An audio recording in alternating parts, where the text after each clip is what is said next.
Okay, so now that we've got the recording going, again, welcome to everyone joining us.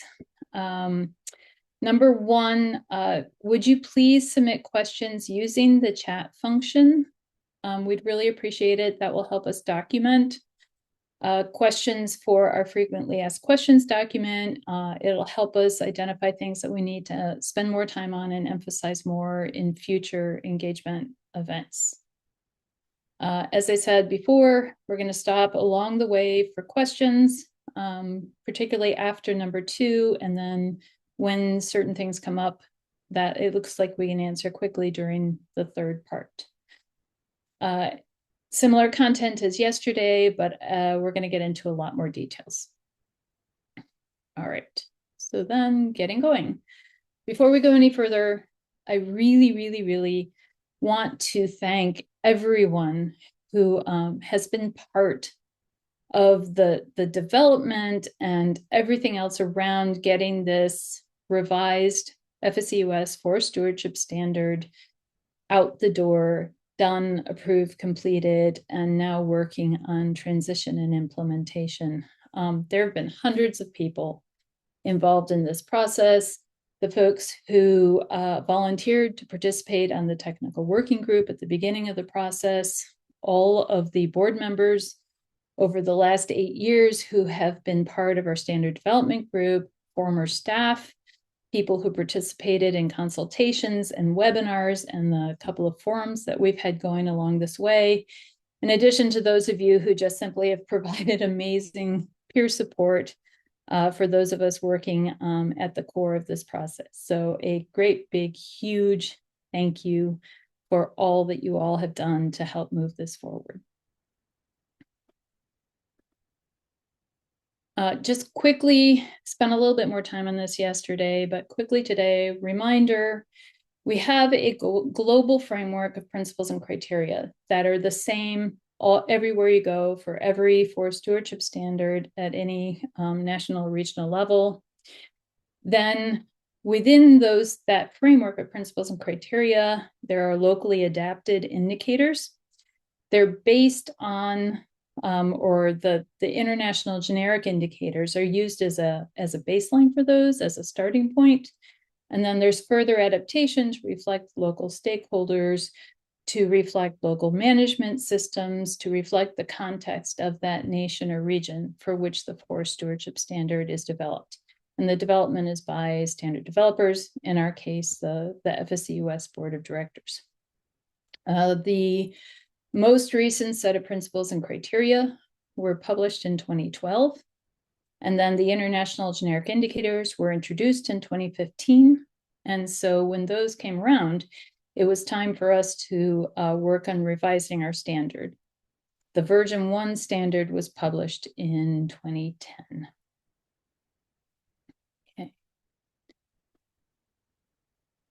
It's been about 8 years. We really started getting going on the revision process in 2018.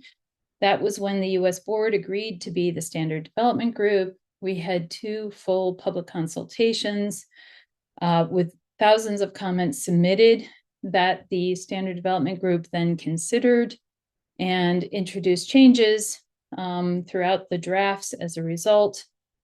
There were 3 drafts completed initially before we submitted to FSC International for the approval process.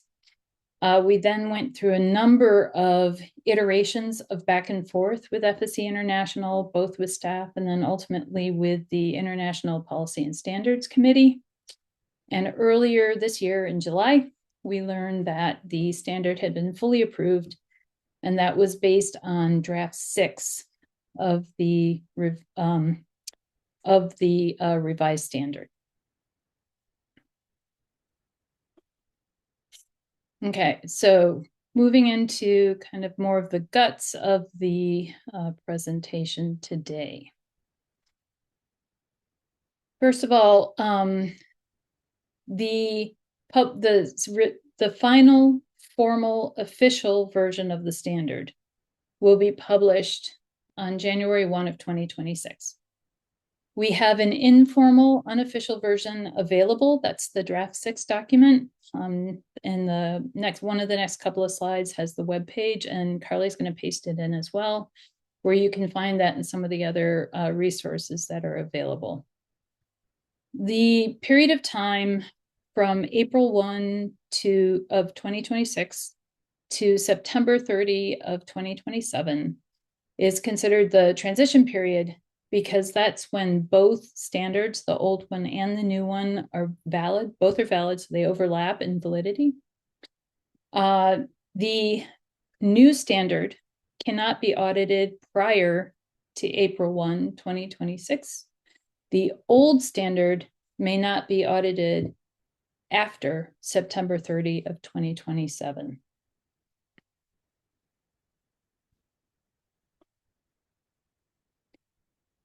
During the transition period, whatever the normal cycle is for a particular certificate holder, that will continue.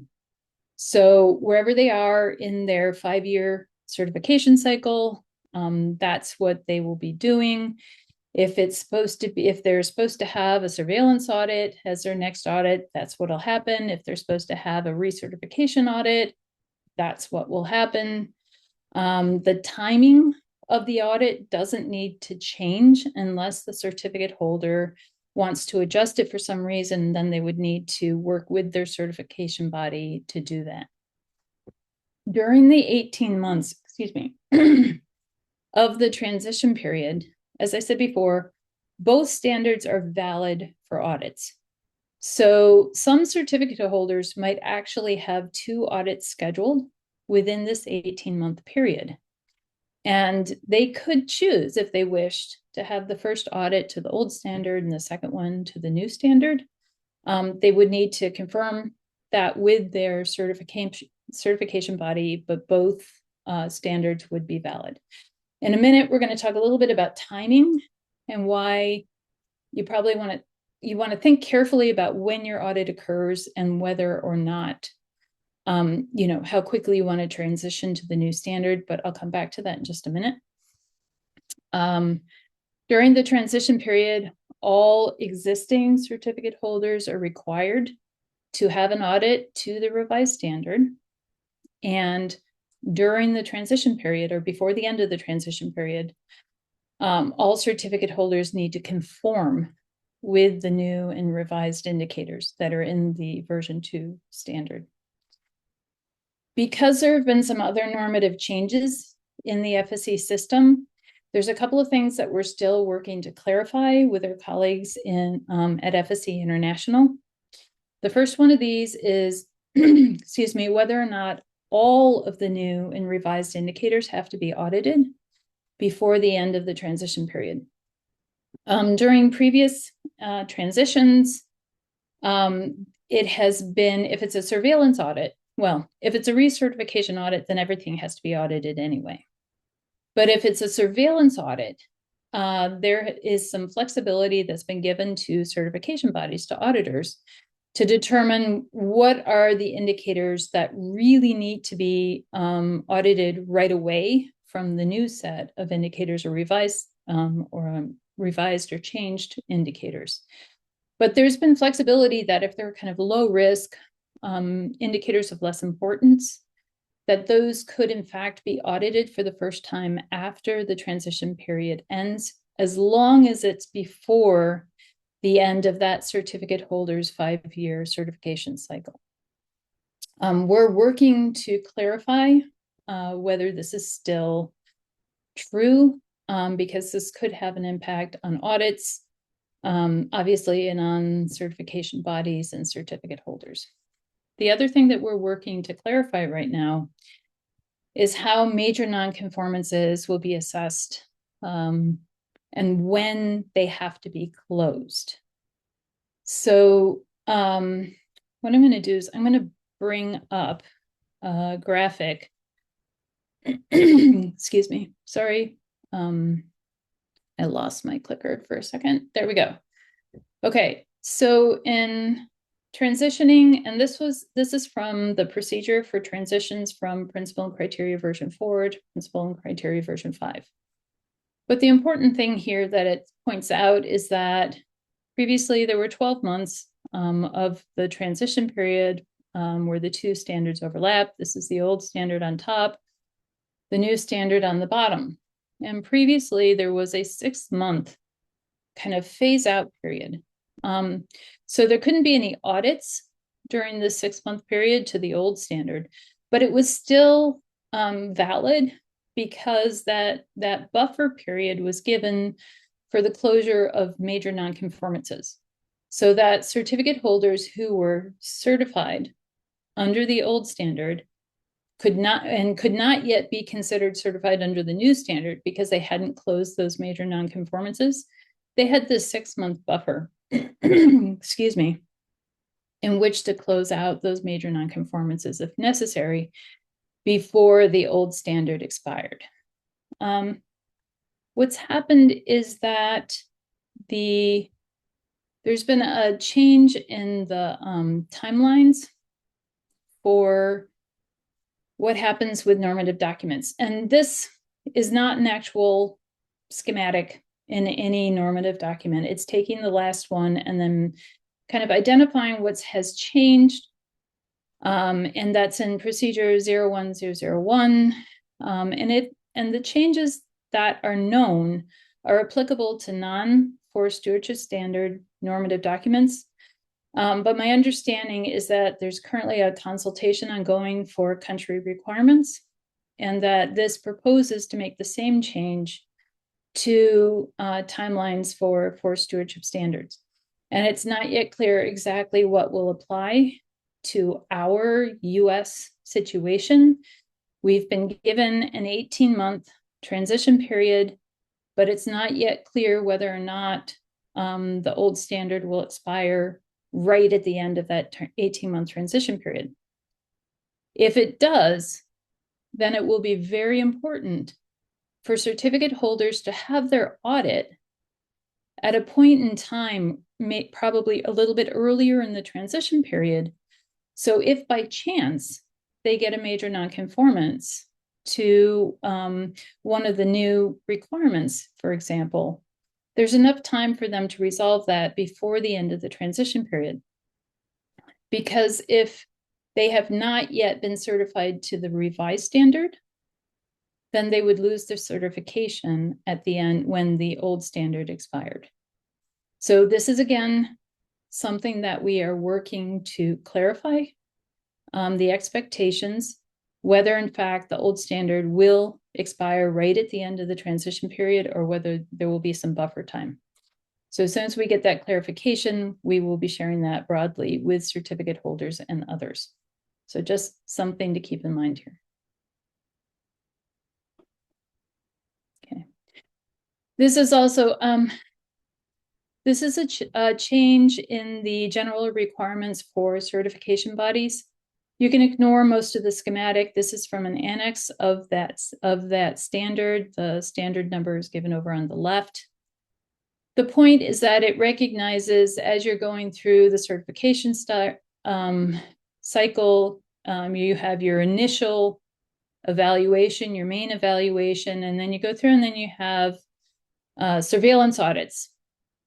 And the real thing to focus on down here is at the bottom. And it talks about when you close minor nonconformities and when you have to close major nonconformities, and the language around that has changed.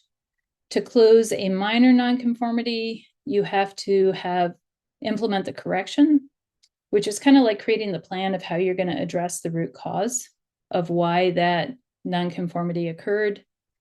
But for major nonconformities, you have to implement both the correction and the corrective action. So you have to say what you're going to do to address the root cause of the nonconformity, but you also have to make the changes in your management systems to ensure that that's not going to happen again.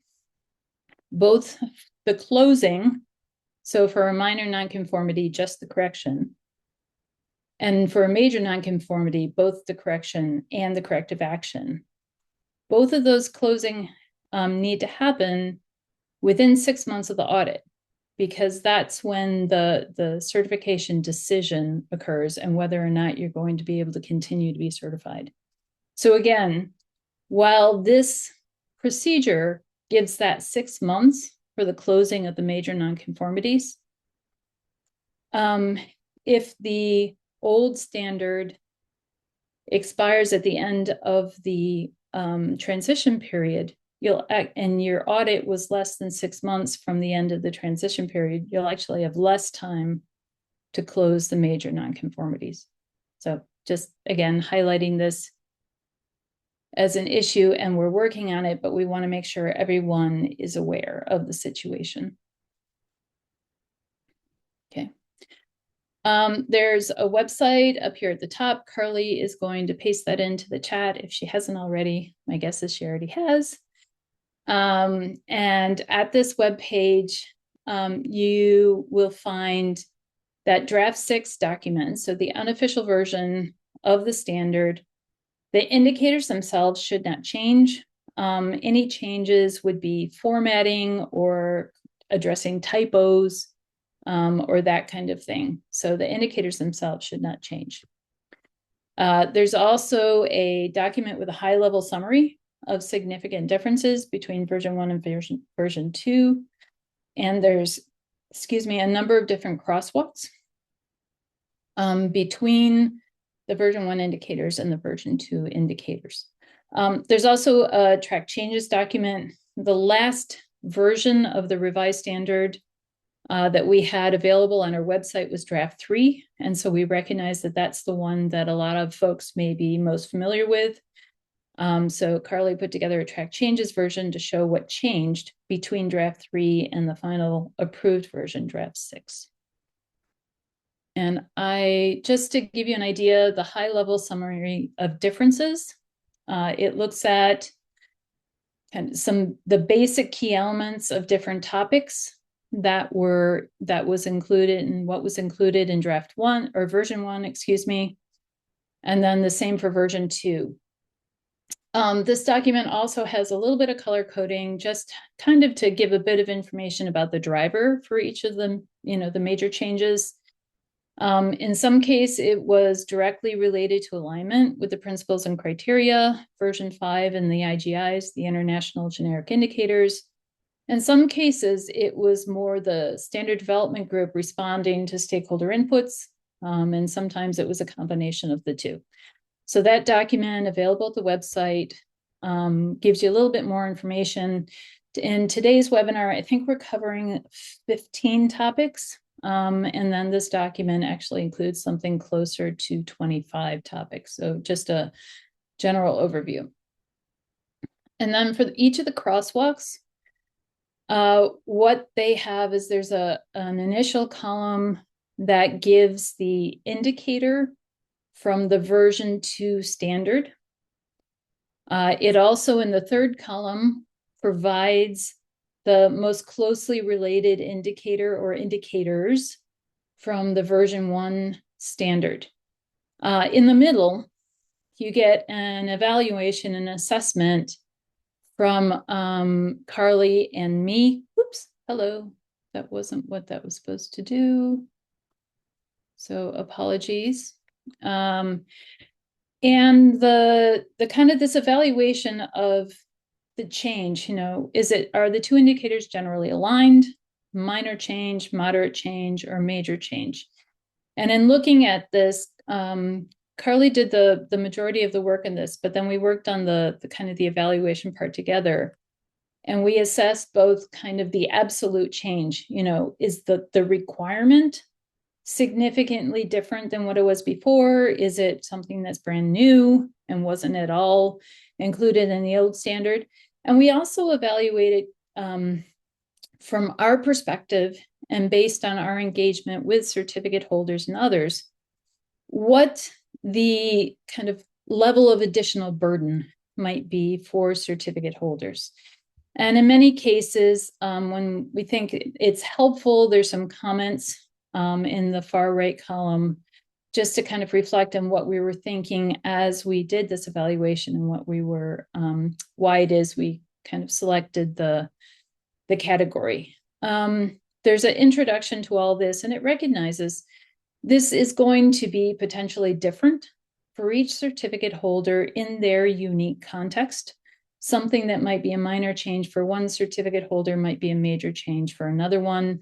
But this was intended as a way to help certificate holders kind of work through the revised standard and focus in on places where they might need to think a little bit more carefully about the necessary changes to their management systems. Okay. All right. Before the end of the year, we will be adding additional resources to the webpage, or it might actually be to a webpage on our revised website. We're in the process of working on finalizing, and we'll be transitioning into a new website. But all of these resources will be added before the end of the year. Specifically, dates for our known engagement events in 2026 to help folks plan and think about whether or not they might want to travel or not, or to reserve time on particular days to attend virtual workshops, webinars, other things. The in-person workshops will be in the Appalachian region and the Great Lakes region, aligned with our regional stakeholder meetings in those two areas during Q1 and Q2 of 2026. Carly's working on topic-specific explainers. So these will be 1 to 2 page documents just to provide a little bit more information, overview, help improve understanding around issues that we understand to be kind of higher interest or importance to certificate holders and other stakeholders. And then we're going to be looking at how we could potentially present the standard itself in different ways for different types of users. And all of these would be for communication purposes only. The only official version of the standard will be the one that's published by FSC International, and that's the one that will always be used for auditing. But to kind of help folks focus in on what might be important to them, we'll have a version of the standard that includes only those indicators that are applicable to family forests.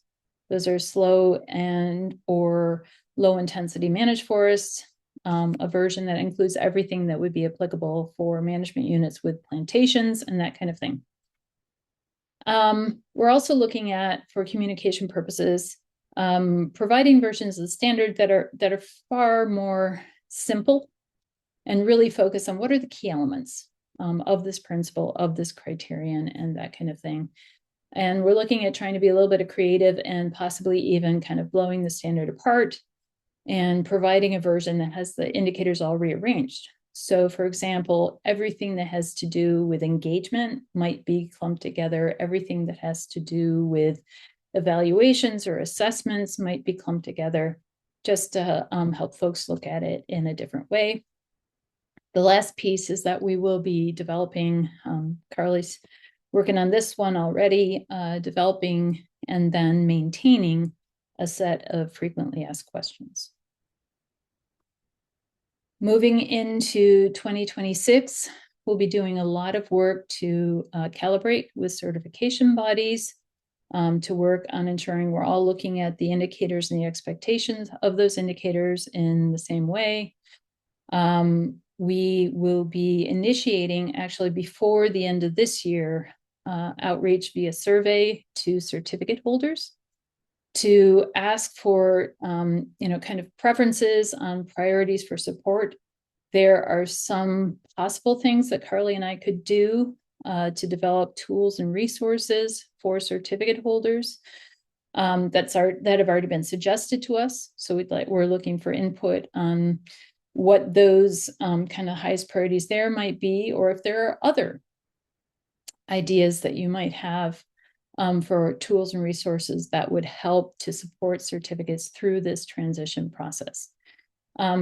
There's some examples here. I'm not going to go through these one by one. You can take a quick look at them, and then we'll also be sharing the slide deck after the webinar is over. Okay, so before going on, Carly, have we had any questions come in via the chat that maybe it would make sense to address at this point? We have a couple. The first one is about when we were updating the standard, did we think about the wider FSC normative framework or specific programs, for example, ecosystem services procedure? Was that somehow tied into updating the standard?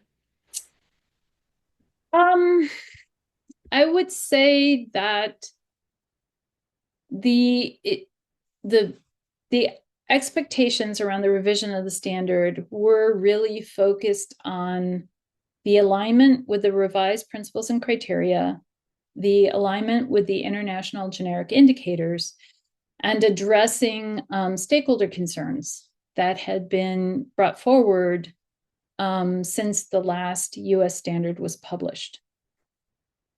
I think that there are a number of elements from kind of the broader system that came into the process, but it was via those three things.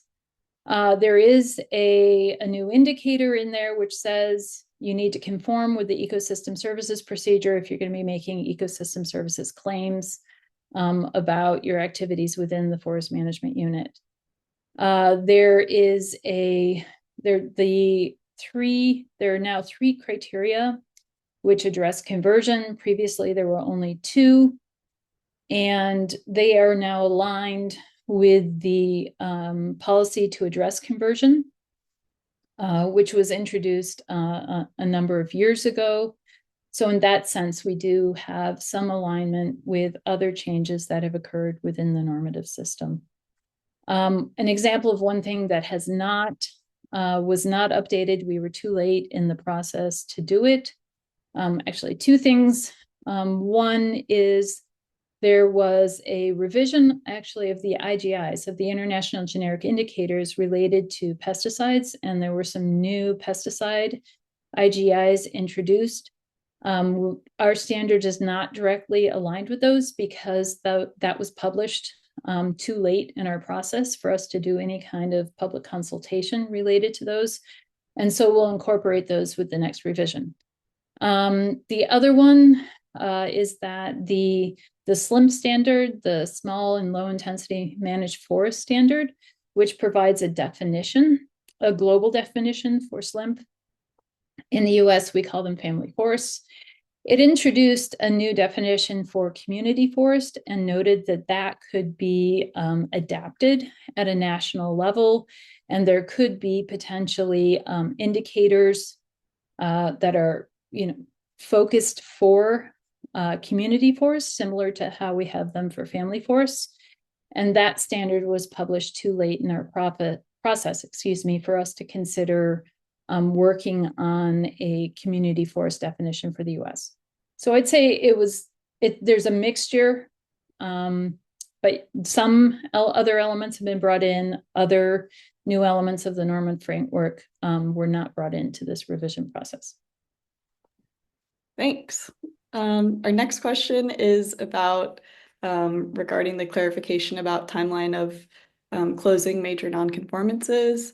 Mm-hmm. Would it be reasonable or possible, or have we potentially already done this for FSC US to advocate for, a more significant period, or is there anything that we can do to stand up for certificate holders in this circumstance?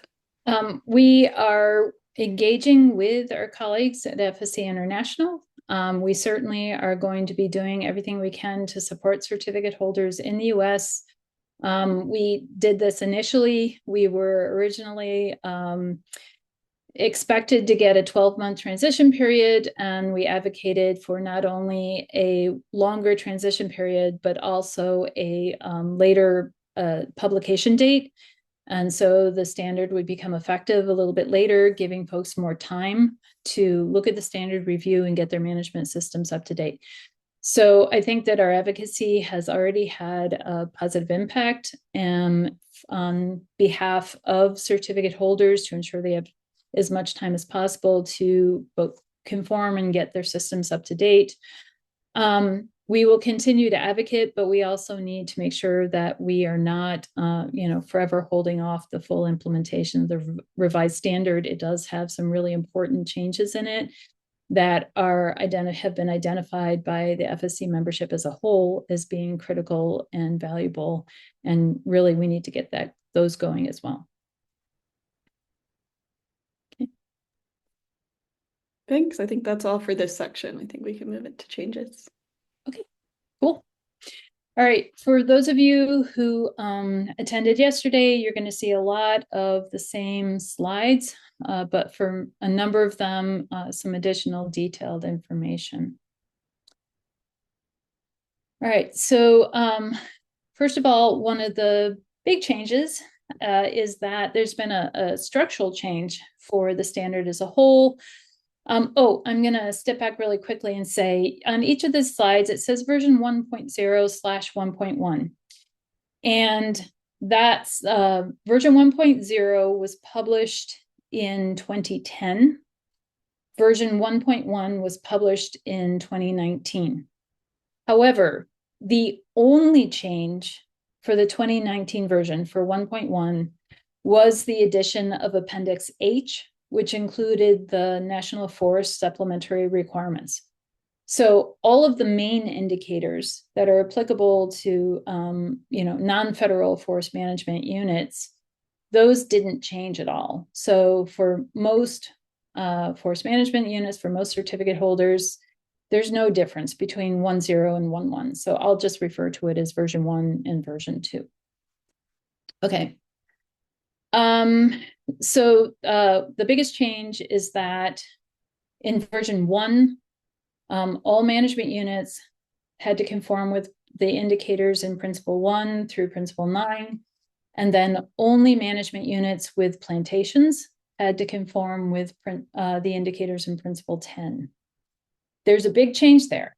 So from here on out, all management units have to conform with the indicators in Principle 1 through Principle 10, so in all 10 principles. There are additional and supplementary requirements for management units that have plantations, and those occur in Principles 6 and 10, but those are on top of the main indicators that apply to everyone else. So pay attention, Principle 10 is now applicable to everyone. Another change at the principle level is that in version 1, community relations and workers' rights were combined into a single principle, and they've been separated out. Principle 2 addresses workers' rights and well-being. Principle 4 addresses local communities' engagement with and relationships with local communities. One last piece is that we've simplified, or the Standard Development Group simplified the approach to family forests. In version 1, we had 3 different kinds of family forest indicators. In version 2, we have only 2. In version 2, there are not any low risk indicators. They created some additional complexity. It wasn't always clear what was expected related to those indicators. So instead, there are an increased number of alternate and inapplicable indicators for family forests in version 2. Quick look. So these are the 10 principles now. Principle 1 deals with legality. Principle 2, workers' rights and well-being. Principle 3, Indigenous peoples' rights and resources. Principle 4 deals with local communities. Principle 5, benefits from the forest. Principle 6 remains to be focused on environmental values. Principle 7 is still about management planning. Principle 8, about monitoring. Principle 9, about high conservation values. And then Principle 10 now covers management activities. There's actually impacts from management activities. There's in my opinion, fair bit of overlap between Principle 10 and the other principles. But it does have separate indicators which now need to be considered. All right, so getting into some of the specific topics.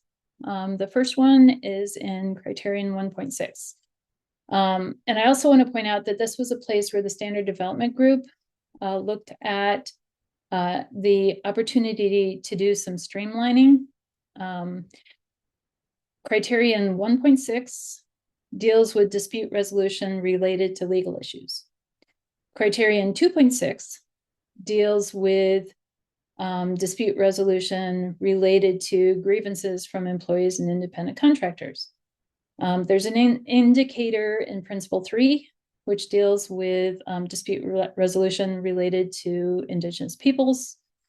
And Criterion 4.6 deals with dispute resolution related to the impacts of management activities on affected local communities and other affected stakeholders.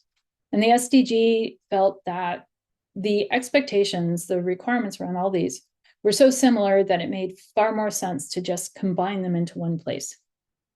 So there are indicators, there's a set of indicators around dispute resolution in Criterion 1.6, and then there are no indicators in Criterion 2.6 or 4.6. And the one indicator in Principle 3 related to Indigenous peoples' rights and disputes points to Criterion 1.6. So it was an opportunity to do a bit of streamlining.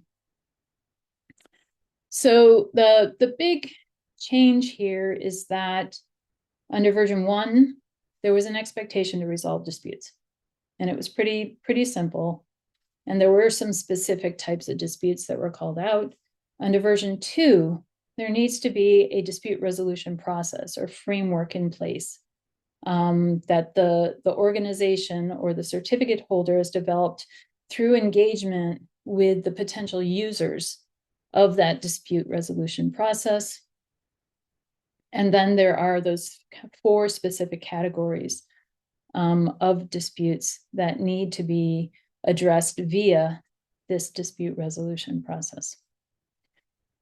There is an annex, Annex D, which provides a lot of additional information to support certificate holders in thinking about this dispute resolution framework. What are the key elements? You can see here that these are all called out as part of that annex and things that would need to be, that are required within the standard to be part of the dispute resolution process or framework.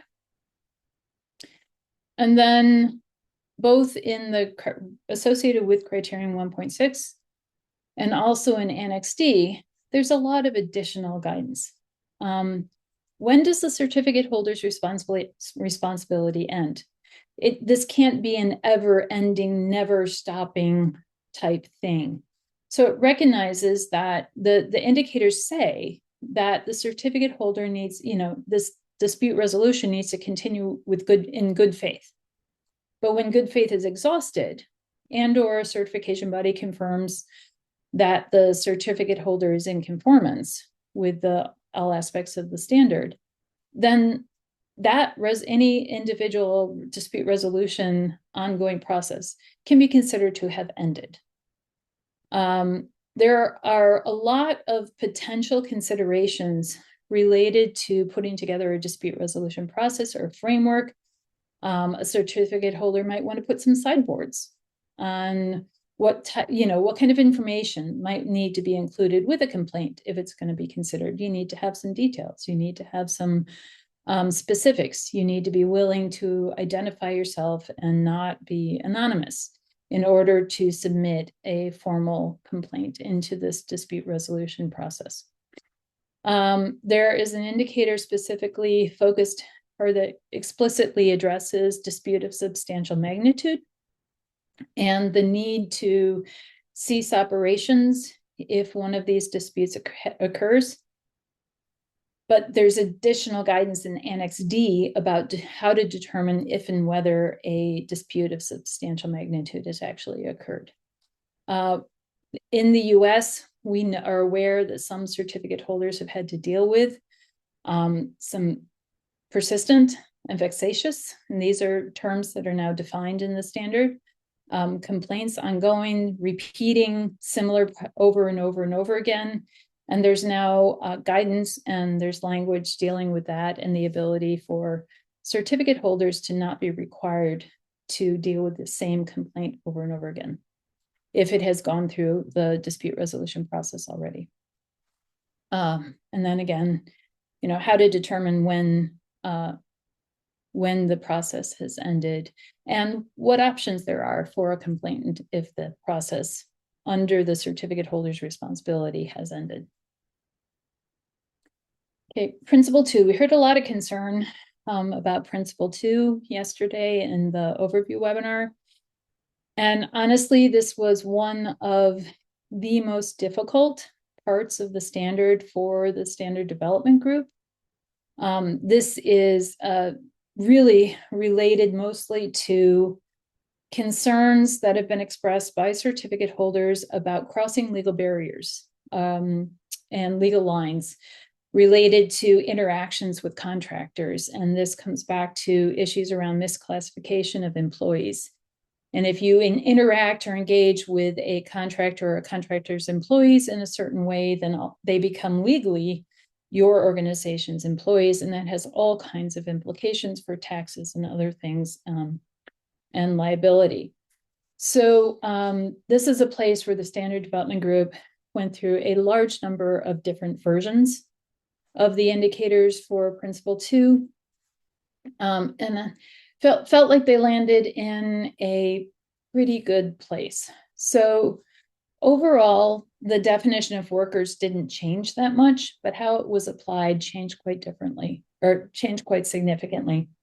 In version 1, there are actually not nearly as many indicators focused on workers as there are in version 2. And that was part of that being combined in a principle with local communities, and whereas in version 2, there's a separate principle. And in version 1, some of the indicators are for employees only. Some of the indicators apply to all workers. Whereas under version 2, all of the indicators in criteria 2.1 through 2.5 are applicable to all workers. So there's a lot more workers related indicators, and they're applicable to all workers. But the standard explicitly identifies that the way that you verify conformance or demonstrate conformance, as a certificate holder doesn't have to be the same for different types of workers. So, for example, you might have, and the standard actually provides some examples and some options that could be considered. And it breaks it down into verifiers that you might be able to use for any kind of worker or all workers. Some options for use verifiers that you could use to demonstrate conformance just for contractors or employees of contractors. And then also separately for the direct employees of the organization. And I do want to call out, as noted on this slide, this is a place where we know that there is need for additional guidance and additional work. And this is a place where Carly and I will be focusing time in 2026 to provide additional help to certificate holders and to stakeholders who are trying to understand all of this as well, in terms of what does this mean and how can, what kind of objective evidence can be used to demonstrate conformance with the indicators for all types of workers. This is just a screenshot from the standard itself with this Principle 2 guidance. This doesn't have all of the different examples that were provided, but as you can see, some different thoughts and ideas around some types of verifiers that could be used. And it might be that multiple verifiers maybe would be needed. It could be a suite of verifiers for the different types of workers to kind of fully cover all the workers who are implementing management activities within the management unit. Okay, moving on to Indigenous people's rights and resources. There have been some changes here. The the overall framing has changed slightly. Under version 1, there was a requirement to consult with Indigenous people that hold rights. Whereas in version 2, it's not just consulting, it's engagement. So there's an expectation, more kind of proactive level of engagement that's expected related to both rights and or resources that are important to Indigenous people within the management unit. Version 1 did have language related to consent for management activities by Indigenous peoples. But in version 2, there's a formal requirement for free, prior, and informed consent. That's FPIC. When there are legal or customary rights that may be affected by management activities. So in these situations, there needs to be a collaborative engagement with the Indigenous people to determine, whether this is something that they want to engage on or not, and if they do give their consent for particular management activities to move forward or to be adapted or safeguarded in some way. And they also have the right to withhold consent if it will have an impact on legal or customary rights. Regardless of whether or not engagement occurs, those rights do need to be respected and not violated by certificate holders. Annex F digs into all of this in much more detail. It provides guidance on culturally appropriate communication and engagement, and it covers Indigenous peoples, traditional peoples, and local communities. And then it provides a stepwise process with the key steps for free, prior, and informed consent, from identifying the historical or current presence of Indigenous people and traditional people. FPIC also applies to traditional people. And then working through what that process is and moving toward a decision regarding management activities that have been proposed, which may have an impact on legal or customary rights. The annex also provides a flowchart to help determine when FPIC is required, starting at the top. And are we talking about an Indigenous community or a local community? Local communities include traditional peoples. And then when FPIC is or isn't required, it is required if the values associated with in question that might be affected by management activities is associated with a legal or community right. FPIC's not required if it's not associated with a right. And then on this side, if it's a traditional people and it's a legal or customary right, then yes, FPIC is required. What this flowchart doesn't get into is just this needs to be, when we're on this kind of local side, for local communities, anything related to rights is rights that are held at the community level. This is not about, FPIC is not required for local community members who may hold individual rights. In fact, FPIC doesn't apply at all to local communities. It applies to traditional peoples and Indigenous peoples. But that for local communities, when you're dealing with local communities, you're talking about things at the community level and not at the Indigenous level. So this was an opportunity to call that out. Amy, we have a couple of questions that are related to those last couple slides. Cool. First, how are customary rights defined versus legal rights? So legal rights means this is something that's in legislation. It might be in a legal document like a treaty. It might be something that's laid out in legislation or regulations. Customary right, and I'm paraphrasing here, there's a definition in the standard, but this is something that it's a right that has been exercised like across years, across generations, and for so long that it is accepted by everyone as essentially having the same level of right as a legal right. So it's accepted as being essentially equal to a legal right because it has happened for so long. So it's something that's been repeated over and over and over again over time to the point where it gets that same weight as a legal right. Thanks. And another one, how is impact determined? So, potential impact on traditional peoples or indigenous peoples. Is this related to proximity or? Um, That's actually something that needs to be decided through engagement with the indigenous peoples. So the first step is to identify what are the indigenous people who might be affected by management activities, and then to engage with them to understand their rights that they hold and to understand resources that are important to them, and then talk to them about what's being proposed.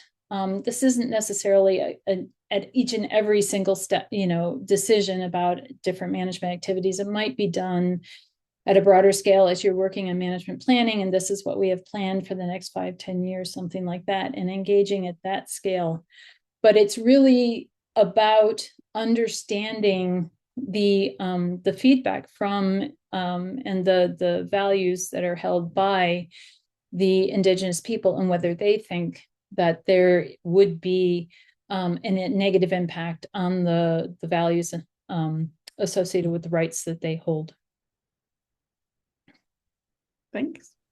Yep. Okay. Lots of concern has been expressed about the new requirement for the Conservation Areas Network.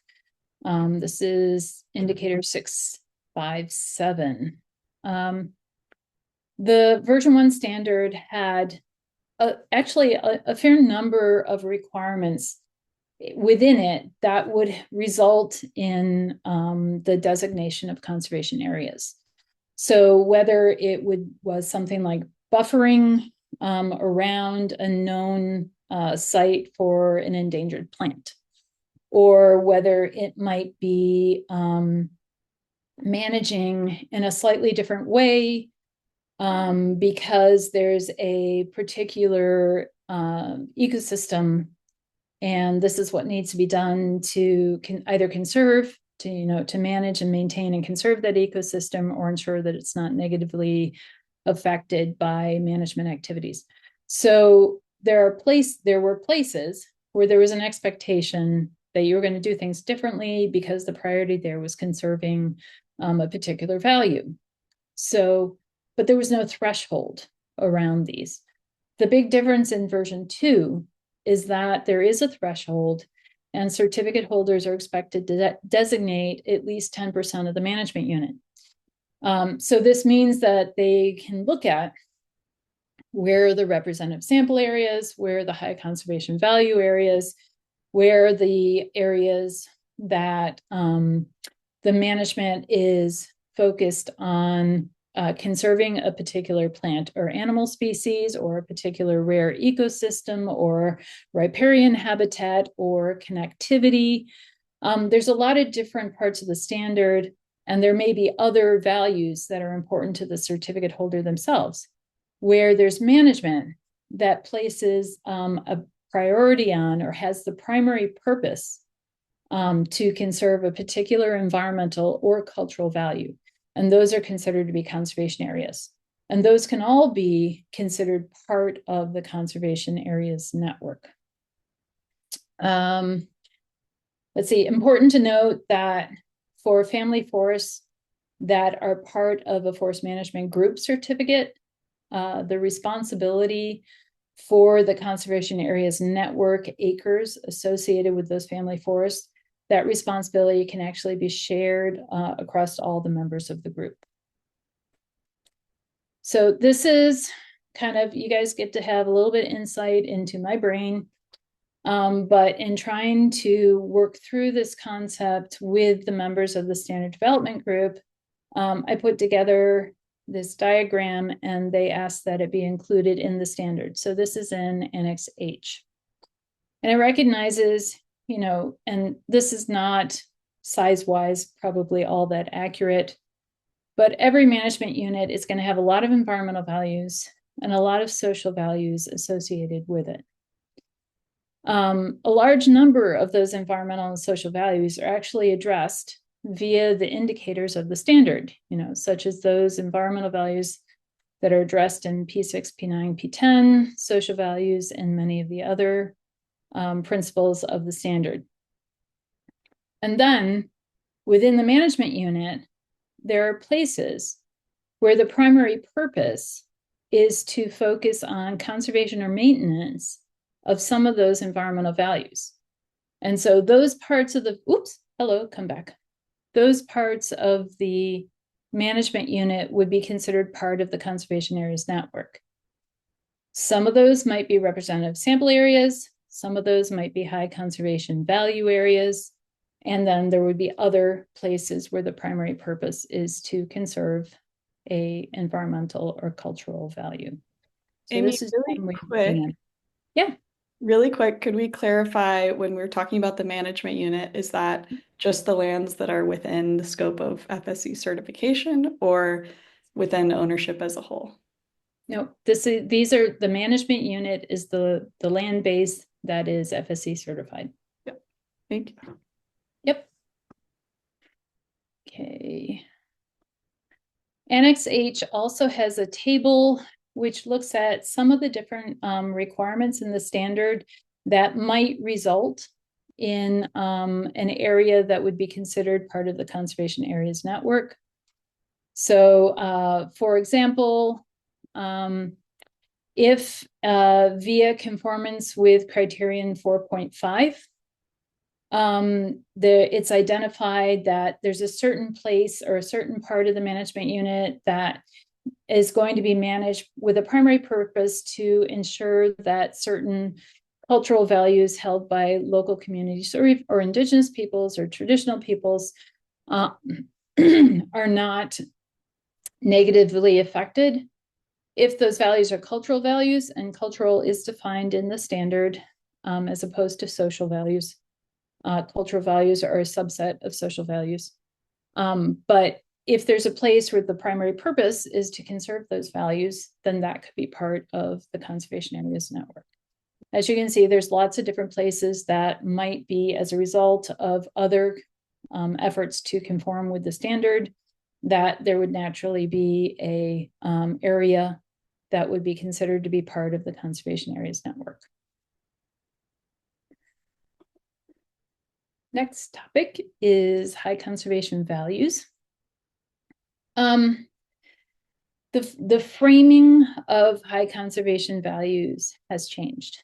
Under the version 1 standard, there's the kind of first focus is on identifying high conservation value forests, and then ensuring that the HCV attributes within them are maintained or enhanced. So it's kind of an outside-in focus, the way that the indicators are written. In version 2, it's more of an inside-out focus. So first, there's the identification of high conservation values themselves, and then identification of the area on which each one of those high conservation values relies, and that's the high conservation value area. So it's just kind of a flip in terms of the framing. And the language has changed slightly as a result. The other big difference is that version 1 had an annex with some examples of high conservation value forests by region. The version 2 has a pretty detailed high conservation value framework annex. That's annex, I'll get to it in a minute. It's annex, I can't remember. It'll say on the next slide, but it's 30 pages long and provides lots of support and identification, management, monitoring, and assessment of high conservation values. I will also note that there's now explicit normative language around management, and what it does is it identifies that management activities may occur within high conservation value areas provided that they prevent damage and avoid risks to high conservation values. So Annex K is about 30 pages long, has lots and lots of information in it. And I just wanted to call out some of the key parts of it. There's an introduction, just kind of laying out the basic concept of high conservation values. We included a section on confusing and interrelated concepts. For example, we have in the standard a map with the FSC US regions. But when you're talking about high conservation values, some of them are identified because they're regionally significant. And these are not the same thing. The FSC US regions are not the scale at which regionally significant is to be determined. So there's a clarification in this section on kind of the differences there and what the regionally significant scale should be. So that's a section. There's a section on information and data sources where you might start your efforts to look for best available information related to high conservation values. And then a big section that's all about the identification and assessment of high conservation values themselves. There are a set of high conservation values that are called national level high conservation values. That means it doesn't matter where they occur, it will be a high conservation value. So a UNESCO World Heritage Site will always be a high conservation value. Old growth will always be a high conservation value. So those are called out in a separate section. There's a section addressing kind of the interrelationship between high conservation values for forest management certification and high conservation values that are identified in the National Risk Assessment. There's a section on additional considerations, and in particular, recognizing that there are some environmental values, some environmental and social values that might not always be a high conservation value. For example, in some contexts, an individual extremely rare or really, really low number of remaining animals or individual plants, for example, in a population for a rare, threatened, or endangered species, that might be considered a high conservation value. But in most situations, the occurrence of an individual rare, threatened, endangered species is not a high conservation value. They do need to be protected and conserved via the indicators in Principle 6, but they're not always going to be a high conservation value. Another example might be riparian corridors. In some situations, if there aren't a lot of remaining examples of a particular ecosystem type associated with riparian corridors, maybe they would be considered a high conservation value. But generally, just because it's a riparian corridor doesn't make it a high conservation value. So there's some additional guidance there. Then by HCV type 1 through 6, there's guidance on identification, assessment, management, and monitoring. The final piece is new. The SDG wanted to find a way to streamline HCV identification for family forest management units. So the last part of the Annex K is a checklist, and it identifies publicly available data sets that can be used to determine whether or not there's a high likelihood of HCV within the management unit. So you can work through the checklist, and if none of those publicly available data sets indicates a high likelihood, then there's no need to go further. If you end up checking any one of those off, then you need to dig into that one more deeply related to that family forest management unit. All right, representative sample areas. And Carly, I'm assuming you're going to interrupt me if there's something that comes up that we need to think about. All right, or deal with. I didn't cover this one in yesterday's webinar because, in my opinion, there is not a really significant change in the approach for representative sample areas. You can argue with me if you want. But in both version 1 and version 2, the first step is to, determine what are the ecosystems that would have naturally or typically occurred within the management unit, considering climate, soil conditions, etc. Then, looking at the full landscape, what's the adequacy, how adequate is the representation and protection of those ecosystems that you identified? And then the change comes at the third level. And in version 1, you'd look across the landscape and say, okay, where do these occur? I'm going to identify things both outside the management unit and possibly inside the management unit as representative sample areas. In version 2, nothing outside of the management unit gets designated as an RSA, as a representative sample area. What you do is you look within the management unit. Are there viable examples if this ecosystem is not adequately protected or represented in the landscape? Then you look within the management unit and say, do I have viable examples? Do I have restorable examples? And then those would be designated as representative sample areas.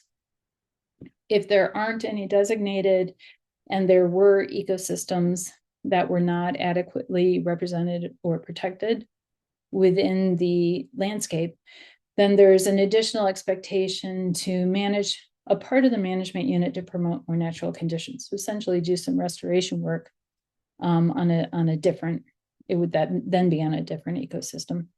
So I've done my best to try and lay this out graphically. So if you start up here in the top left, first step is to identify what are the native ecosystems that, typical would be expected given soil climate conditions. And then ask the question, are these adequately represented and adequately protected in the landscape? If yes, you get the shortcut down to indicator 657. If no, they're not, then for each of those native ecosystems that's not adequately represented or protected, you need to ask, are there opportunities to conserve existing viable examples, or are there restorable examples? If so, these get designated as RSA. If not, then you look for other places within the management unit where you can do some restoration activities to promote more natural conditions. If you are over here on this right-hand side, there is an indicator that says that between RSA and these other areas, the amount of the management unit that's included within these types of areas needs to be proportionate to the landscape levels of representation and protection. So if they're very low, there would be a higher expectation within the management unit, and the opposite would also be true. And then these would all be part of the conservation areas network. So just want to call out, like it says in the bottom left, if all of the identified ecosystems are adequately represented and adequately protected in the landscape, then nothing in the blue box is required. Okay. All right. Moving to climate. This was included in the standard, in the revised standard by the Standard Development Group, because of all of the extensive feedback concern that had been expressed by stakeholders that climate change was not addressed in the version 1 standard. It's actually mentioned once as an example for why you might do one particular thing. In version 2, there are explicit requirements for considering climate change and the potential need for adaptation strategies. The requirements are focused on climate change adaptation and not on climate change mitigation. in part because of the recognition that there are so many other things within the standard that already result in the promotion of climate change mitigation. So the focus was on, okay, so how do we incorporate adaptation activities within this? And the Standard Development Group focused on kind of your typical climate change adaptation framework. The figure at the top is from, was created by the folks at the Northern Institute of Applied Climate Science. And then we worked with them to identify where in the standard could the Standard Development Group add indicators that reflected these different steps of a climate change adaptation framework. And you can see and this is all from Annex L, which provides additional guidance. It does talk some about mitigation as well, but it really focuses on this adaptation and how these pieces are incorporated. I will note that one of the key pieces here is indicator 724.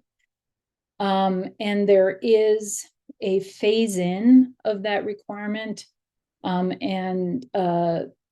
The family forest management units, I believe, have 5 years to incorporate that piece of it into their management systems, and other certificate holders, I think it's a 3-year phase-in period. So there is a little bit of extra time for that, for this set, or at least that the indicator there, and then the corresponding indicator in Principle 8 to phase in those changes. There's a bit of extra time there.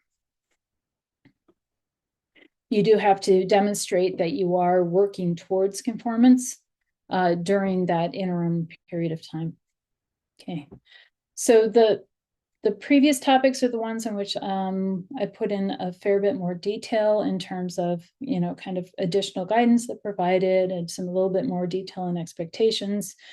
The rest of these are going to be similar to, with one exception, similar to what we covered yesterday. But in version 1, there are a lot of indicators that address, and they have language around maintain, enhance, or restore environmental values. And so there is kind of an implicit expectation around mitigation of environmental damage or repairing environmental damage, but it's not called out explicitly, really. In many places in version 2, the need to mitigate or repair harm that has occurred is called out for environmental values, that is called out in a number of different places in Principle 6 and 10. There's an expectation also to consider potential impacts from management activities that occur within the management unit on environmental values outside of the management unit. And there's explicitly requirement to address harm that may have been caused by a previous owner or by others, where harm's caused within the management unit, where you don't have control over the activities that happen. Perhaps there be rights of way or something else, but there is an expectation to do what you can to address those and repair harm kind of within your sphere of influence.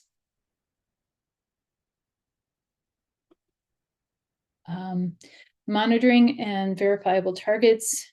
Principle 7 includes an indicator, which is new, and it requires the establishment of verifiable targets. So these are targets that would be used for help on monitoring on whether or not management objectives are being achieved, so milestones towards management objectives.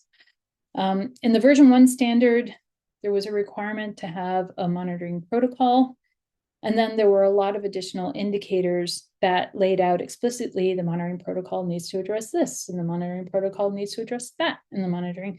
So those indicators no longer are included in the standard. The version 2 standard provides more flexibility around the monitoring protocol. It references an annex that has lots of different potential topics in it that might be important for the monitoring protocol, but it's left to the certificate holders to identify and determine which of those need to be monitored and incorporated in the protocol.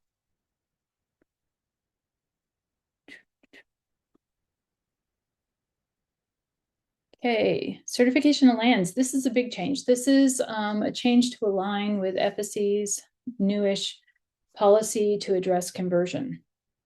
So prior to a couple of years ago, FSC had the 1994 rule, which was that any lands that had been converted to plantations after 1994, which is when FSC was established, those plantations were not eligible for FSC certification, with some very limited exceptions.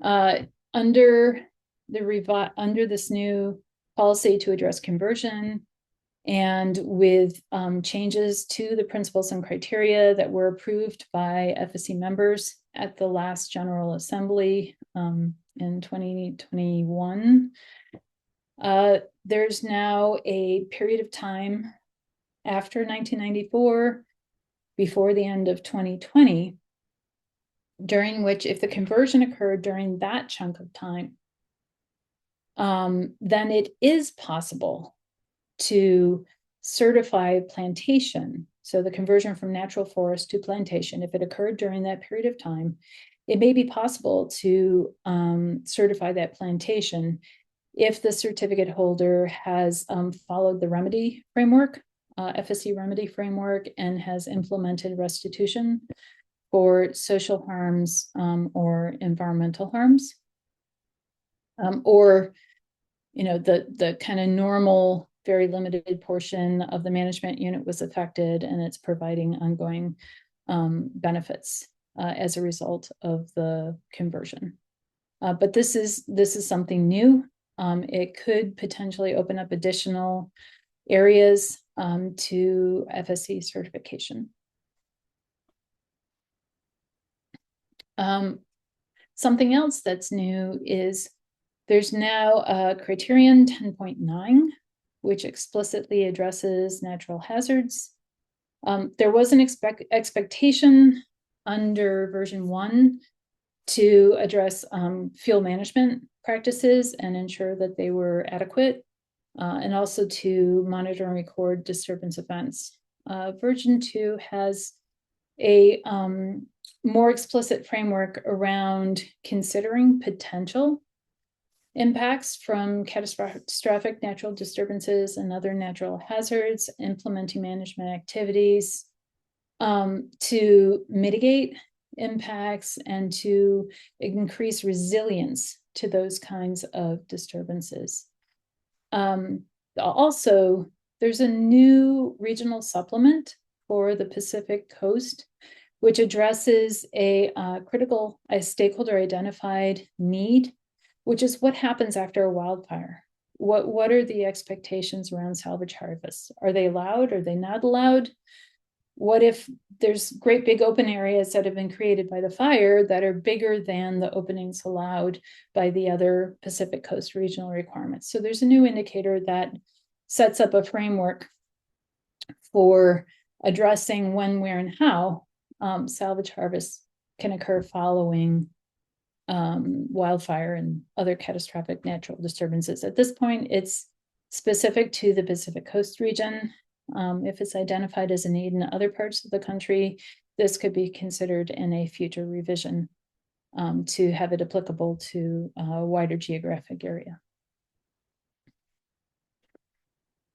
Something else that's is new and really, I think, kind of exciting is the streamlining that was instituted as part of this revision process related to non-timber forest products. Under version 1, non-timber forest products were not in scope. And if you wanted to certify non-timber forest products that were harvested from an FSC certified management unit, you had to conform with both the forest management standard, and you had to work with a certification body to develop a separate set of requirements for that non-timber forest product, and you had to be conformed to both and audited to both. Under version 2, all you need is a standard for most non-timber forest products. In scope, and I'll show you the list here in just a second, there's no longer a need to be in conformance with a separate set of requirements. And one of the other things that was incorporated is recognition that it may not be possible for all non-timber forest products to actually calculate a sustainable harvest level. But if there are established guidelines that best available information suggests are adequate for ensuring that the NTFP can be sustainably harvested if followed by those guidelines, then those can be used instead. The list of non-timber forest products is here. It covers a lot of potential products. We're really excited. We think this might be a way, particularly for family forest management units, to potentially increase the value of their forest through sales of sort of FSC certified NTFP. There's the list at the bottom is separate because some essential oils, tea, and sap-based foods, before they get sold to a consumer, they go through a far more intensive processing manufacturing process. If this is the case, then they might have to go through that secondary step in the intensive processing. That entity might need to be chain of custody certified, in addition to the certification of the forest management, the forest level. But if there's only kind of low level processing that occurs, then these could be certified as coming directly from the forest without that chain of custody, and then sold with an FSC claim without that chain of custody certification. One thing you might notice if you're looking very closely is that there are no animal products or products that come from animals on this list. Through engagement with FSC International, the additional indicators that would have had to have been included in the standard to cover animals, so NTFP like venison, or to cover animal-based products like honey. There was a really high level of burden and rigor associated with those particular NTFP. So they were not included in scope by the standard development group for this version of the standard, but it's something, if there's demand, it's something that could be considered with a future revision of the standard. We have a quick question. Yeah. If NTFPs are harvested on FSC certified land, but not with an FSC certified claim, how does that impact things? Does that change anything for the standard? We have yeah, there are, I think 3 or 4 indicators that are specific to non-timber forest products. Some of them are limited in scope to NTFP that are going to be sold with a FSC claim. Some of them are limited in scope to NTFP that are going to be sold commercially. So there's some slight differences there depending on the indicator. Okay. Thank you. I hope that answers your clarifying question, Tracy. I think we'll need to get more detailed in, but there's a couple of changes that might change the requirements slightly. Okay. We can look into that later or come back to it in a little bit. All right. One of the other changes is that through engagement with tribes in the US and through engagement with auditors who had worked with tribes, there were a number of difficulties with the version 1 standard that were identified as being either challenges or even potentially barriers to FSC certification of indigenous lands. One group of this related to language and terminology, that the standard used a lot of language around basing decisions on scientific literature and research. Also, the definition, and maybe that there wasn't a definition of expert, but the traditional knowledge and experience were not recognized as providing qualifications for experts. And the final piece was that based on the definitions or the different types of high conservation values, areas that are critical to the essentially the survival, the continuance of an indigenous people, those areas need to be considered HCV. So for a indigenous community in the US or anywhere, the entirety of the forest would be a high conservation value because they are such a critical an integral part of their culture, and the forests provide medicines and other things that are essential to that indigenous community. But the version 1 standard was interpreted by some to really severely limit management activities that could occur within a high conservation value forest. So that was a direct conflict. Well, if it's an HCVF and we can't do any management, where does that leave us? We can't get certified. Under version 2, the standard consistently uses the terminology best available information, and that's defined to include scientific literature, research, and traditional knowledge. There's also a definition of expert, which explicitly includes traditional knowledge and experience as a potential qualifying factor for being an expert. And as I said previously, there's now normative language, which does recognize that management activities may occur within high conservation value areas, as long as there's no damage to the values themselves, and the potential for risks is avoided. There's also a new piece within Criterion 6.4, which addresses rare, threatened, endangered species. The indicator that talks about hunting and trapping and harvesting of RTE species does recognize that if there is collection by an indigenous people and it is done in adherence with all applicable laws and regulations, and is done in a way that it avoids risks to the population associated with whatever's being collected, then that would be allowable within the FSC certification. All right, finally, I think this is the last thing I've got. The revised standard has a lot of guidance during the public consultations, during even engagement with folks before we really got going. There were a lot of requests for, it would be great if you could provide more guidance on this. It would be great if you could provide a definition for that. It would be really helpful to better understand this.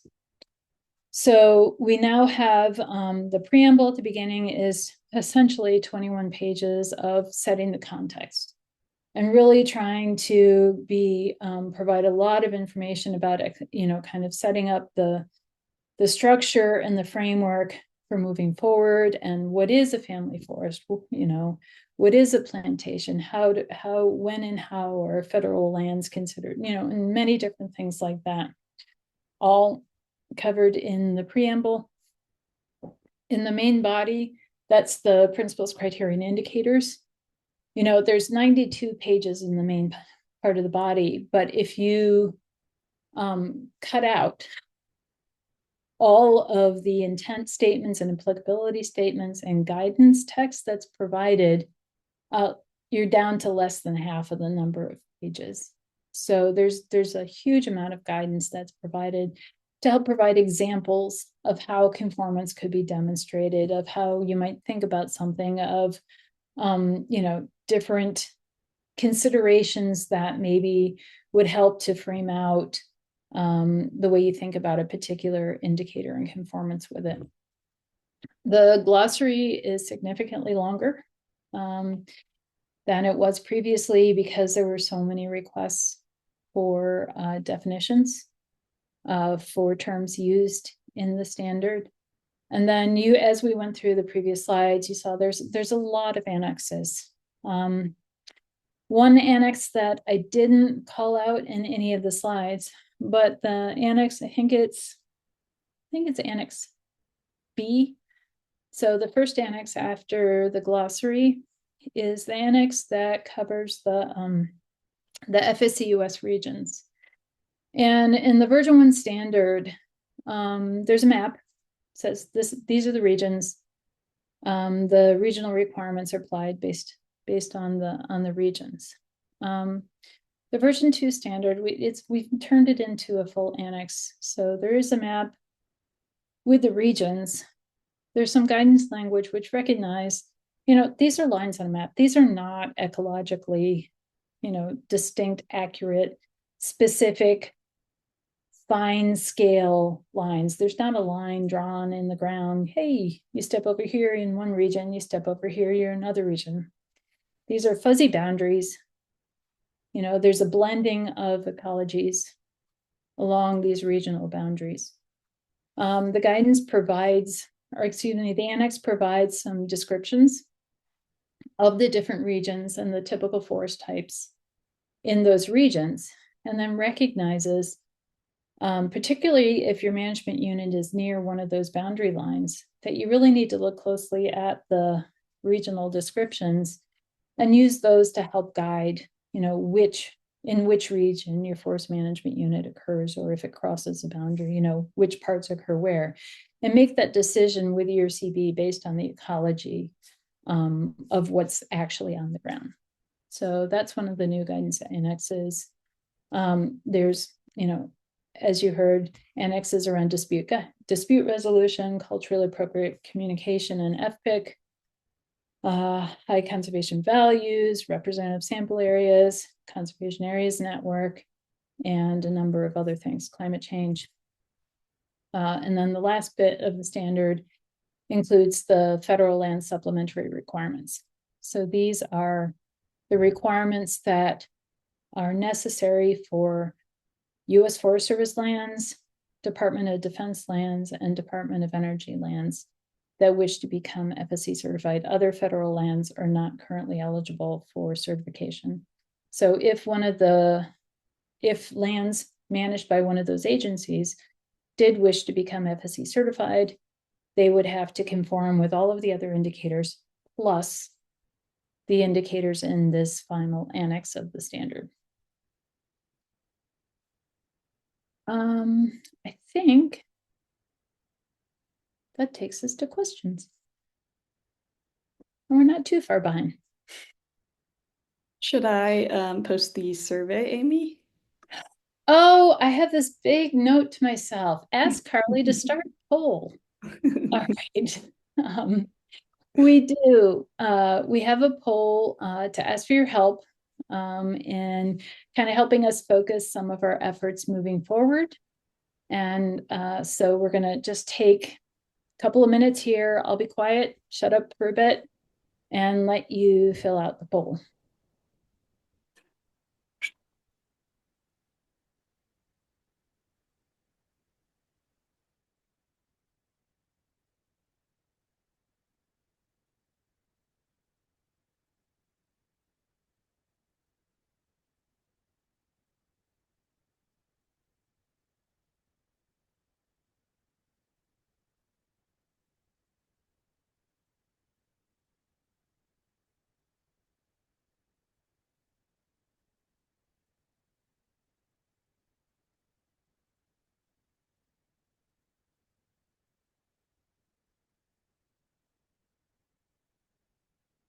We're at about the 1 minute mark, and a little over half of the folks have filled out the poll, so we'll give you 1 more minute.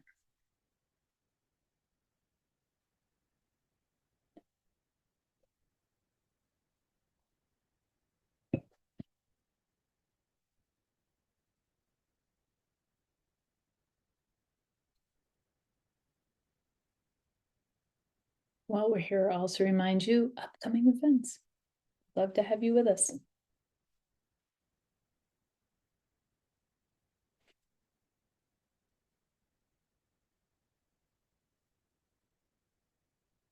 All right, we're going to say another 10 seconds. So if you're in the middle of it, please finish the poll.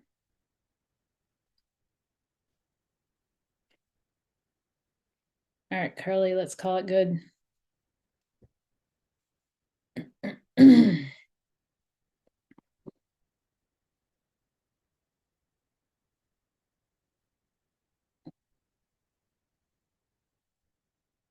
Okay.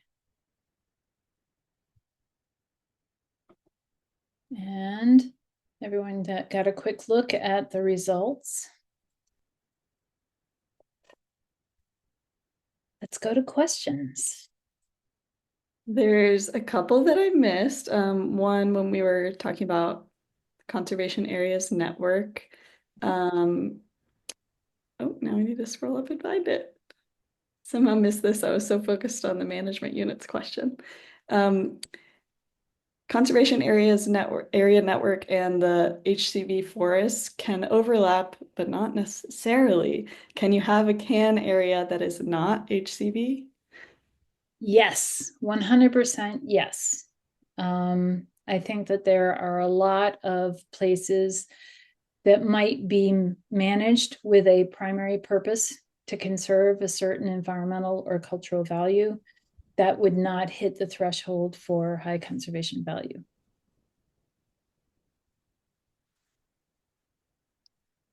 Thank you. We have another one. This is about HCVs. Could you quickly run through the new thought process that a certificate holder would have to follow as far as identifying the values first and then the area versus the HCV area first? Yeah. So the HCVs, there's 6 categories of values that are defined as part of the term high conservation value. So for example, rare ecosystems or natural communities. I can't remember the actual language. And so the value is that ecosystem, the high conservation value area would be the area that's being managed to ensure that that value, the ecosystem, is maintained or enhanced. So in that case, the area, is probably going to generally reflect where that ecosystem occurs. For another type of value, maybe where there's a need for a bigger buffer, or whether there's a need to manage maybe something upstream to ensure the maintenance of a particular species or value, the location or the place where that value actually occurs might be kind of finer scale compared to the high conservation value area that might need to be conserved to ensure that the value is maintained or enhanced. So I think there's a lot of similarity between the version 1 framing and the version 2 framing, but it's very specific or it's really focused on maintenance or enhancement of the value. And then also identifying the area necessary to maintain or enhance that value. So the area on which the value is dependent.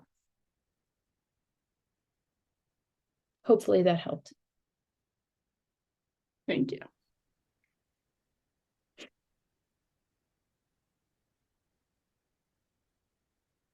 We have another question about with SLIMP eligibility based on low intensity management and relating to the 10% conservation area network requirement.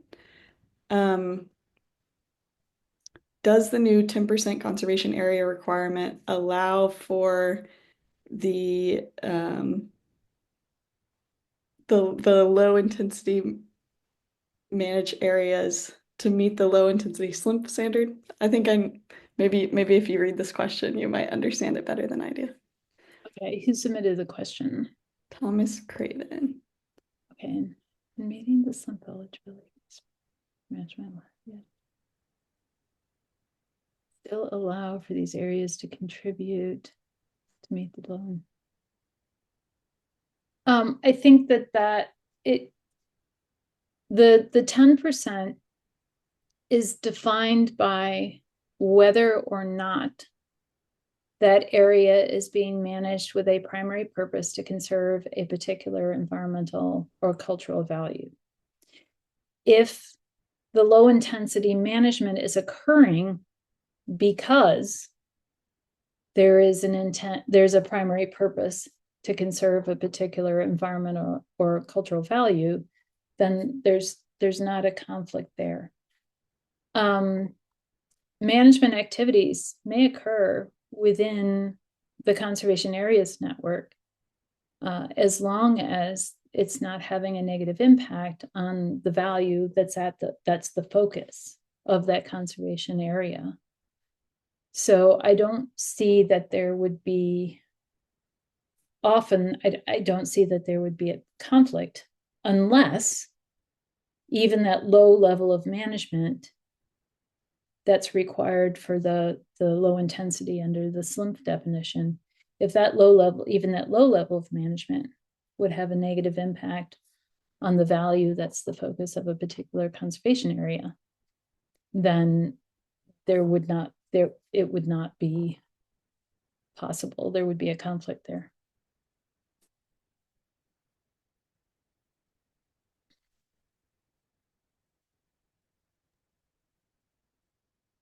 I saw a note come up. We're asked to divide our acreage into production and conservation. So that if your management system divide things in that way, you're going to have to either follow that division and have your conservation be up to 10%, or recognize that for the purposes of your FSC certification, the conservation area network and the areas associated with that, the zones, may overlap both production and conservation portions of your management system. Thanks. We have someone who's new to FSC and they're wondering, where's the best place to find regional guidance, and are there points of contact I can reach out to for questions? Yes. Carly, will you respond to that one, please, and provide them with Tom Kane's email address? Tom and his team, depending on where this person is located, would be the best points of contact. But where they are will depend on which one of our regional managers would be most appropriate. Yeah. Will there be different monitoring requirements for HCVs? So Principle 9 hasn't changed. Principle 9 addresses high conservation values. The indicators in Principle 9 are actually some of the most kind of consistent portion of the standard between version 1 and version 2. There are additional requirements related to monitoring within Principle 9. I think it's criterion 9.4. So those those requirements would need to be followed in addition to the general monitoring protocol, which is the requirement in Principle 8. So I think it's more of it's an enhanced monitoring as opposed to completely different monitoring. Thanks. And will there be examples provided about what verifiable targets are? That's actually not something that's come up before. But hey, Carly, would you please write that down as maybe something we should include in our survey related to potential resources or tools that FSC US could provide in the coming years. This was also a great big bold note in front of my eyes that I didn't read, which is a reminder that Carly's written up a survey that we'll be sending to our forest management certificate holders. Asking for input and help on prioritizing, identifying and prioritizing places where we can focus our time and effort, and particularly in 2026, but also looking forward from there. We've received some input from our standard development group members, board members, and from other certificate holders with whom we've engaged on ideas of different things that we could potentially do to support certificate holders through the transition and then moving forward also. So we're looking for your help, certificate holders, on prioritizing those different possible items and identifying things that we haven't done. So we'll add development of examples for verifiable targets as one of those potential resources that we could work on. Thanks. We have another question about the DAR. Will the DAR form be the same as the previous version, or will it be updated with the new revised standard? The digital audit report. Yeah, so the DAR is something that is globally consistent. It's not going to be updated just because the US standard changed. So that will, I'm sure that there will continue to be adjustments and revisions there, but it's not going to be changed because of our standard.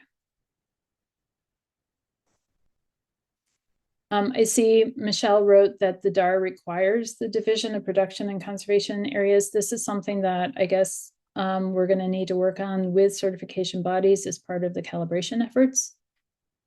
Because clearly in the US context, you can have production in an area that's also being managed for conservation purposes or with a primary purpose that's conservation related.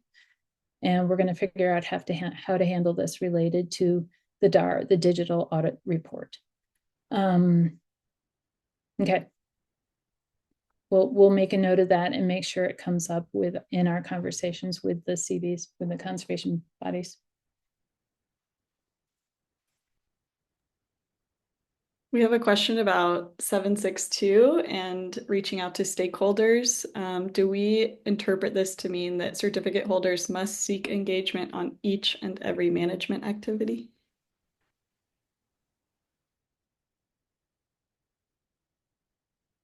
I am trying, so 7.6, criterion 7.6 is more focused, I think, on management planning. I would have to look at the language of that individual indicator, Mickey, to ensure that I'm answering that one accurately. Generally, the way that engagement has been handled, it's not an individual engagement for each and every management activity, but looking at what are the management activities that are planned for the coming year, for the coming cycle, the coming something, and then engaging in that way. If the language of the indicator is suggesting something different, that is something that we can again look at with the certification bodies and, if necessary, provide additional guidance or possibly an informal interpretation of some type, just to make sure that it's addressed the way that the standard development group intended it to be addressed.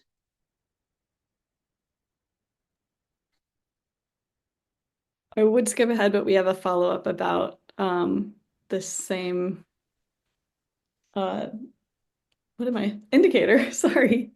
So we have the indicator right here. Affected stakeholders are apprised of relevant activities in advance of the action and provided an opportunity to offer input. Okay, I'm gonna go back to, we'll work on that one to make sure that it gets interpreted accurately and then provide additional guidance on that or engagement with the certification bodies on that one. If we need to go back to the standard development group to talk to them about how it was intended to be interpreted, then we'll do that.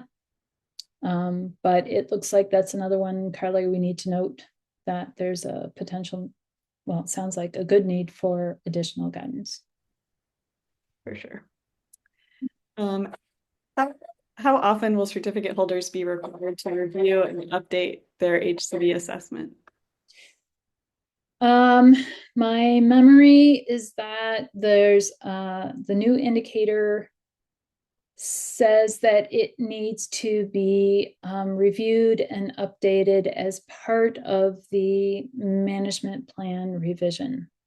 So depending on whether you have a management plan that's many different pieces, and then it all gets considered and reviewed within that required time cycle. It's 10 years for most, but can be up to 15 years depending on the content, on the situation.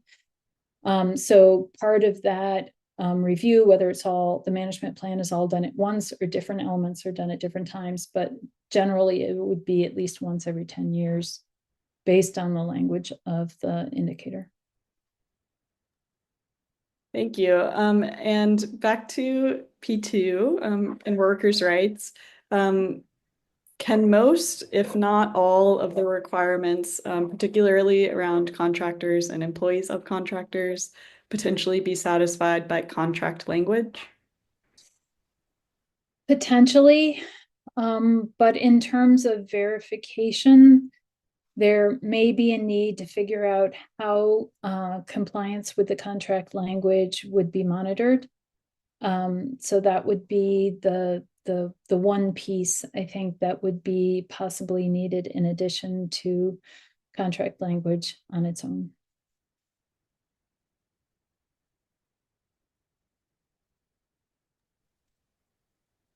Thank you. I don't think we have anything outstanding. There's 3 minutes left if anyone wants to raise their hand and ask a question. Have to interpret affected. So that depends on the context in which it's used. If it's used related to stakeholders, there is a definition of affected stakeholders. Yeah, this is in context to the interpretation of 762. Got it.